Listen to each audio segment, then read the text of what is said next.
দেখুন, শুভেন্দু অধিকারী ভবানীপুর বিধানসভায় কত মার্জিনে জিতবেন, 20 রাউন্ডের পর থেকে জয় হবেন।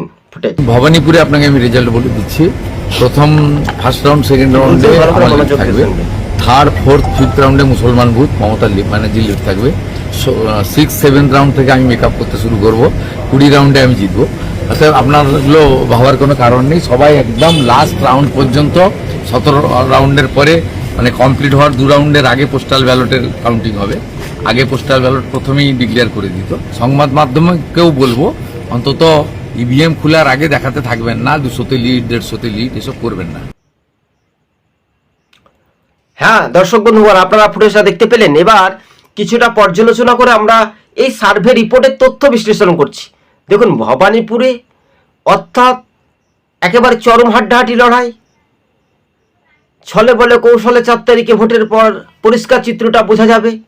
অর্থাৎ ব্যালটে কিছুটা এগিয়ে থাকবে তৃণমূল, কিছুটা এগিয়ে থাকবে বিজেপি।